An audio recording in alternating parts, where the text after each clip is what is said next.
Alright, good morning students. Today we are going to continue with History Chapter 3 Part 2. Our objective for today is students will be able to comprehend the types of heritage. We are going to look at heritage के अलग अलग कौन से types होते हैं and its management. उसको manage कैसे किया जाता है and we are going to answer questions on the same. Alright, so we are looking at heritage and its management. Heritage के अलग अलग types कौन से होते हैं और उसको manage कैसे किया जाता है. We are going to look at that and answer some questions today. Right? Moving on. So, what are we going to learn today exactly? We're going to learn about four things. पहले तो बात ये कि what is heritage? Heritage है क्या? Alright? Then we are going to look at cultural heritage. Then we're going to look at natural heritage. And then we're going to look at management of cultural and natural heritage. Alright? Moving on. So, what is the heritage? Heritage होता क्या है?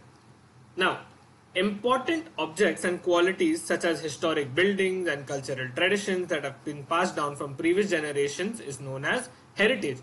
मतलब जो भी important चीजें हैं या जो भी important बातें हैं such as historic buildings यानी building जैसी जो चीजें होती है जो मतलब पिछले पुराने जमाने से आज तक है and cultural traditions जो भी तरह के रीति रिवाज होते हैं customs होते हैं या actions होते हैं that have been passed down from previous generation मतलब बहुत समय से चलते ही आ रहे हैं.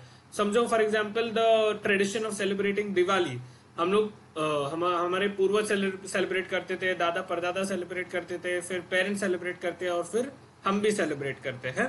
So all of these things, these important objects and these important traditions that have been passed down from previous generations is known as heritage. जिसे हम बोलते हैं ना कि पूर्वजों की जो अमानत होती है वो मतलब आने वाले जमानों को मिलती है, तो वही अमानत जो होती है, जो भी वो चीजें होती है, is known as heritage. Alright? Moving on. Now here are a few points about heritage. वो जो अमानत होती है, वो जो पास डाउन करके हमें जो मिलता है, उसके बारे में कुछ इन्फॉर्मेशन है. So history tells us about the thoughts and traditions and environments of our ancestors and that becomes a heritage. History क्या बताता है हमें?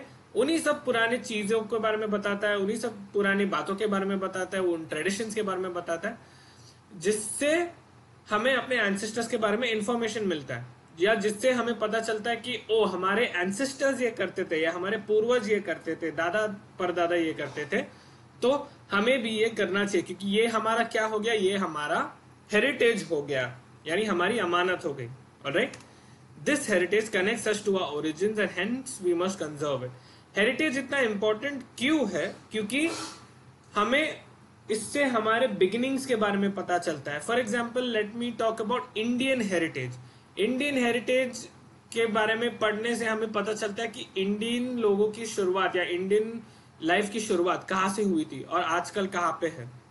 सो it is very important to conserve our heritage. Conserve yani to protect it, to secure it. Alright? And finally, heritage helps us to build our identity and shape our future. Heritage क्या करता है? It helps us build our identity. हमारी जो पहचान होती है उसे बनाने में, बिल्ड करने में मदद करती है. जैसे कि like I said, Indian heritage अलग हो सकता है जापानीज हेरिटेज से. So, दोनों भी अलग अलग है और दोनों के अलग अलग फीचर्स उनको इंडियन बनाते हैं या उन्हीं को जापानीज बनाते हैं. Alright, so heritage helps us to build our identity. For example a person from America, उसका जो भी हेरिटेज होगा उसके अमेरिकन पर्सनालिटी को बनाएगा. Alright, and it shapes our future. हमारे हेरिटेज के हिसाब से ही हम अपना फ्यूचर शेप करते हैं. For example let's talk about Ganesh Chaturthi. Alright, पहले लोग क्ले के आइडल्स बनाते थे, फिर वो जब क्ले की मूर्ति बनाते थे, फिर वो मूर्ति जब क्या कहते हैं उसको बीच पे उनका विसर्जन किया जाता था, तभी एनवायरनमेंट को बहुत डैमेज होता था. लेकिन आजकल हम इकोलॉजिकल गणेश की मूर्तियां बनाते हैं. लोग मिट्टी के बनाते हैं या लोग एक ऐसे सब्सटेंस से बनाते हैं जो पानी में डिसॉल्व हो जाता है. तो इससे हम लोग क्या कर रहे हैं, हमारा कल्चर वैसा के वैसा ही है. हमारा हेरिटेज, हमारी जो अमानत है, जो ट्रेडिशंस है, वो फिर से आगे बढ़ते ही जा रहे हैं, but we have found a different ecological method. तो इससे हमारा क्या हो रहा है, फ्यूचर शेप हो रहा है. ट्रेडिशन हमने अपना बरकरार करके रखा है लेकिन हमारा फ्यूचर अलग दिशा में जा रही है, मतलब एनवायरनमेंट को प्रिजर्व करने की दिशा में फॉर एग्जाम्पल इस एग्जाम्पल में जा रही थी. Alright, so these are the two functions that heritage serves. Okay, moving on.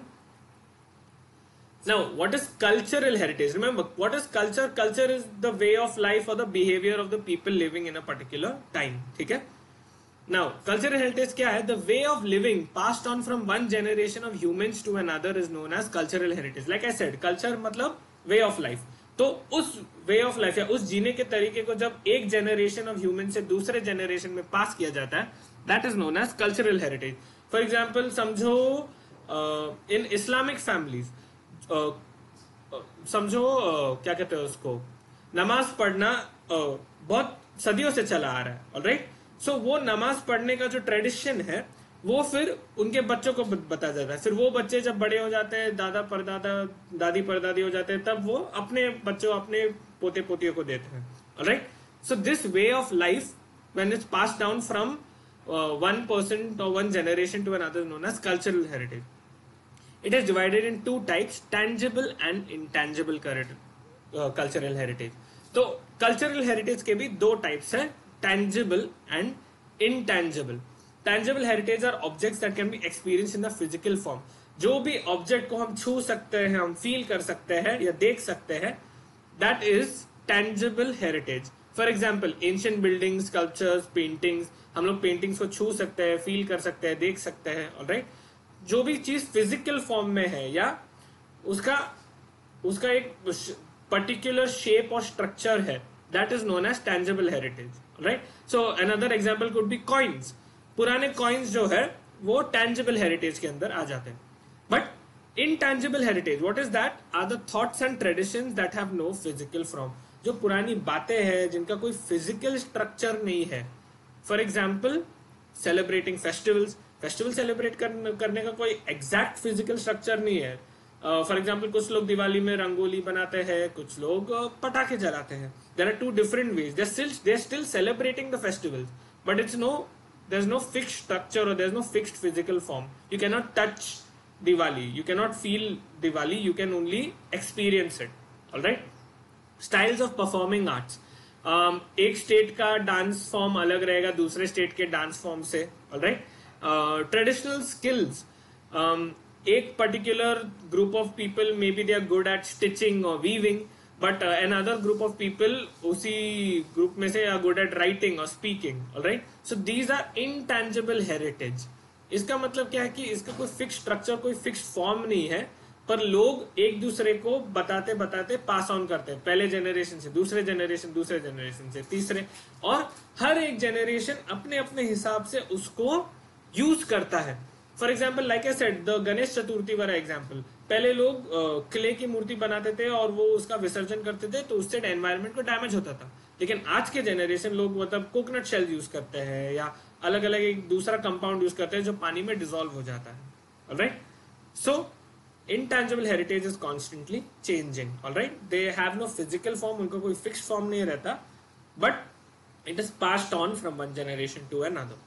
okay, moving on,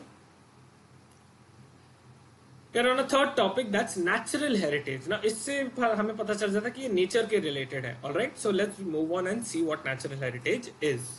okay, so natural heritage is the collection of all flora, fauna, ecological and geological characteristics of a place that is considered to be endangered or of high value. okay, तो natural heritage क्या है? is a collection of all flora. flora यानी plants, fauna यानी animals, ecological and geological characteristics. ecological यानी उस group of plants और animals की ecology, and geological उस जमीन या उस जगह के जो फीचर्स है, जियोग्राफिकल फीचर्स है of a place, that is considered to be endangered और ऑफ हाई वैल्यू.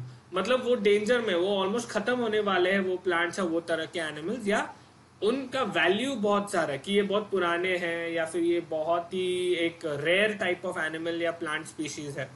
तो ये जितना भी कलेक्शन है इन सभी important plants, animal, geographical features, इन सब का जो मतलब जिनका बहुत हाई वैल्यू है, that is known as natural heritage. Okay, now the United Nations educational, scientific and cultural organization, यानी यूनाइटेड नेशंस का जो एजुकेशनल, साइंटिफिक, कल्चरल ऑर्गेनाइजेशन है, और it's known as UNESCO in short, classifies what comes under natural and cultural heritage and promotes the same. UNESCO क्या करता है? What's their role? They classify कि natural और cultural heritage के अंदर क्या आता है, क्या आना चाहिए। ऑलराइट, फॉर एग्जाम्पल हम लोग ये नहीं बोल सकते कि हाँ ये प्लांट हमारे लिए नेचुरल हेरिटेज है, नहीं, शायद वो प्लांट बहुत ज्यादा कॉमन है, लेकिन एक दूसरा प्लांट है जो बहुत रेयर है, जिसका बहुत सारा मेडिसिनल यूज है, तो वो शायद हेरिटेज में आ सकता है। तो कौन डिसाइड करता है वो? That is UNESCO's role. It classifies what comes under natural and cultural heritage. अभी हमने कल्चरल हेरिटेज में पीछे बात किया था, राइट? तो अभी हम ये नहीं बोल सकते कि oh Instagram posting is cultural heritage because it's a way of life. नहीं, that is not true, right? क्योंकि that is not a very high value action और it's not a very high value way of life. Okay, and it promotes the same. उसी natural heritage और उसी cultural heritage को वो promote भी करते हैं ताकि लोग उसको जाके देख सकते हैं, उसके बारे में पढ़ सकते हैं, उसके बारे में जान सकते हैं, राइट? इट प्रमोट्स यानी उसके प्रमोशन करता है कि oh come and like for example वो लोग यूनेस्को एक ट्रिप ऑर्गेनाइज करेगा, बोलेगा कि हाँ this is a field trip, we are going to this cultural heritage site, for example let's say the Harappan site, we are going to visit the Harappan site, तो इसका entry fees इतना इतना है, आप आके देख सकते हैं। So that is what UNESCO does, it promotes this natural and cultural heritage. These objects, places and traditions are given the title of World Heritage. तो जो भी ऑब्जेक्ट या जो भी जगह या जो भी ट्रेडिशन या जो भी एक्शन है जो उनके लिए बहुत हाई वैल्यू है, that is known as world heritage. UNESCO उसको क्या बोलता है? World heritage. For example Taj Mahal, Taj Mahal is an important place for India, alright? So they have given the Taj Mahal the title of a World Heritage Site. Okay. Some examples of natural heritage are Western Ghats, Valley of Flowers, etc. अभी natural heritage पे वापस आ जाते हैं। Natural heritage के कुछ examples क्या है? Western Ghats, just outside of just a little bit outside of Mumbai, we have the Western Ghats. They are naturally made ghats, जिसपे roads अभी obviously recently चढ़ाए गए हैं, लेकिन they are still a natural heritage. Why? Because they connect the coastal area of Mumbai to the inner parts of Maharashtra. Right? Then there's the Valley of Flowers. If you have seen this picture of the Indian Valley of Flowers, if you haven't seen it, then I would suggest searching it on Google and you will be amazed by what you find. All right? Moving on. Finally, we are on our fourth topic, that is management of heritage. अभी heritage को manage कैसे करेंगे? Why do we need to manage heritage? Okay? So, in order to pass on the various kinds of historical heritage to future generations, we must conserve our heritage. हमें अपने heritage को conserve करना चाहिए। क्यों हमें अपने पुराने पूर्वजों की जो बातें हैं, जो जगह है, जो चीजें हैं, उसको conserve करना चाहिए? To pass on the various kind of historical heritage. Heritage क्या होता है? Pass on करने वाली चीजें। तो उन चीजों को pass on करने के लिए we need to protect them, we need to conserve them. Okay?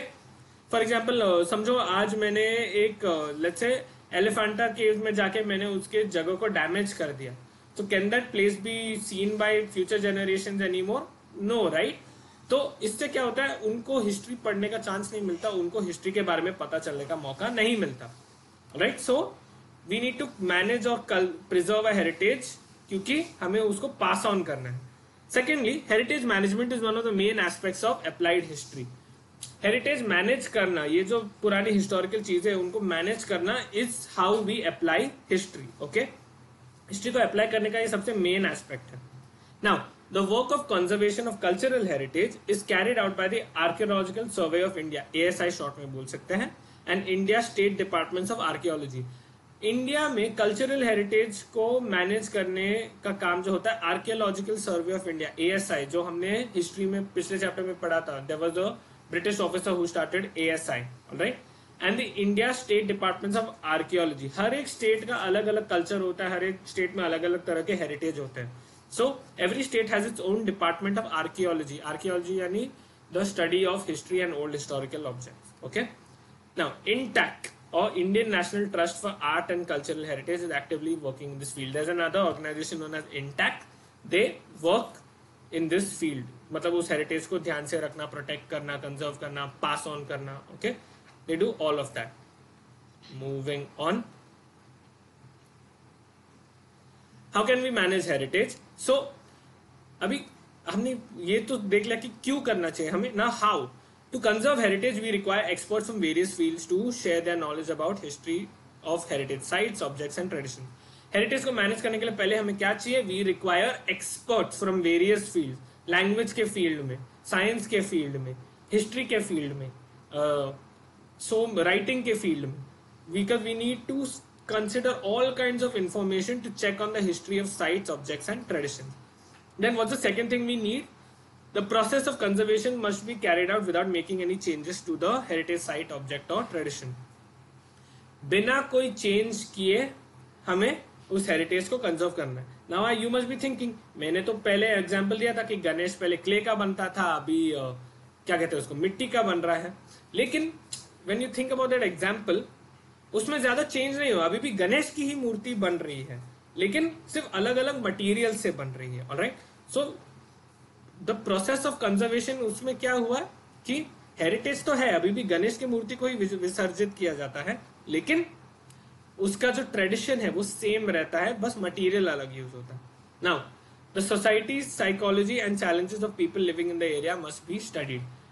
एक और चीज हेरिटेज मैनेजमेंट में क्या आता है, अभी हिस्टोरिकल जो साइट्स होते हैं, हेरिटेज के जो साइट्स होते हैं, जगह होते हैं जहाँ पे ऑब्जेक्ट्स मिलते हैं या ट्रेडिशन दिखते हैं, वहां के लोगों के जो पहले वहां पे ऑब्वियसली लोग रहते हैं पुराने जमाने से अभी तक. ऐसा कोई है नहीं कि पुराने जमाने के बाद वो जगह पूरा ऐसा खाली सुनसान ही रखा गया, लोग वहां पे रहते हैं. तो उन लोगों की जो सोसाइटी होती है या उन लोगों की जो दिमागी हालत या हम बोलते हैं ना सोचने का तरीका होता है, and the challenges of the people living in that area must be studied. Obviously हम वहां पे अचानक से खुदाई शुरू नहीं करके उसको मैनेज करने की कोशिश नहीं करेंगे. We have to look at the challenges of the people in the area, वो लोग कैसे रहते हैं, वो कैसे सोचते हैं. Alright, and only then we can start managing heritage. Okay, now the feelings of local people must not be hurt during the conservation of a heritage site. जब हम किसी चीज को प्रोटेक्ट कर रहे हैं या किसी चीज को कंजर्व करने की कोशिश कर रहे हैं, हमें दूसरे लोगों की फीलिंग्स को भी हर्ट नहीं करना चाहिए, and that is a very important point in the management of heritage. For example, अगर हमें पता है कि यहाँ पे बहुत सारे रेयर प्लांट्स हैं और हमें इसको बचाना है, इसलिए हम प्लांट्स को काट के दूसरे जगह पे प्लांट करना चाहते हैं ताकि वो बढ़ जाए, मतलब नंबर में. लेकिन दूसरे लोगों को या उधर रहने वाले लोगों को वो प्लांट्स का काटना अच्छा नहीं लगता, so we cannot hurt their feelings by doing that. Okay, so we need to find out a different solution. And finally, participation of the local people in the process of conservation can be achieved by providing skill based employment. उन्हीं लोगों जहाँ मतलब वही जो local लोग हैं उनको इस प्रोसेस में इन्वॉल्व करना इज वेरी इंपॉर्टेंट. क्यों? क्योंकि उनको उस हेरिटेज या उस ट्रेडिशन के बारे में ज्यादा पता है. So when you take them to work with you, when you take them to work with you in the process of management of heritage management में अगर तुम उन्हीं लोकल लोगों को काम दिलाते हो या उन्हीं लोकल लोगों को स्किल बेस्ड एम्प्लॉयमेंट देते हो, तो वो लोग इस काम को बेटर कर सकते हैं. इससे दो चीजें होती है कि लोकल लोगों को भी जॉब्स मिल जाता है, पैसे मिल जाते हैं जीने के लिए, एंड द हेरिटेज और the history of that place is managed. Okay, to manage the heritage. Alright, these are all the steps that we have to follow to manage heritage, yeah, usko to conserve heritage. All right, now there are two questions for today's class. We are at the end of our explanation. So the two questions are, what is the role of UNESCO in the management of heritage? Heritage manage karne mein UNESCO ka kya role hai? And secondly, make a list of 5 intangible cultural heritage. A lot of you have been confused recently by my history questions, so I'm going to make it clear. सिर्फ PPT या सिर्फ video के notes देखने से तुम्हें answers नहीं मिलेंगे. You have to go back to your text book as well. So students, please go back to your text book when you are looking for और मेकिंग योर आंसर्स. ठीक है. Second question, make a list of 5 intangible cultural heritage. जो हम छू नहीं सकते, जो हम देख नहीं सकते, उस टाइप ऑफ हेरिटेज के 5 आइटम्स के लिस्ट बनाओ या 5 ऑब्जेक्ट्स के लिस्ट बनाओ. ठीक है. And that's all for today's class, students. If you have any questions, you can contact me on WhatsApp and voice note. All right, whatever doubt you have, I'll try solving it today itself. Complete your notes and submit your answers on Google Classroom. Thank you very much, all of you. Have a nice day.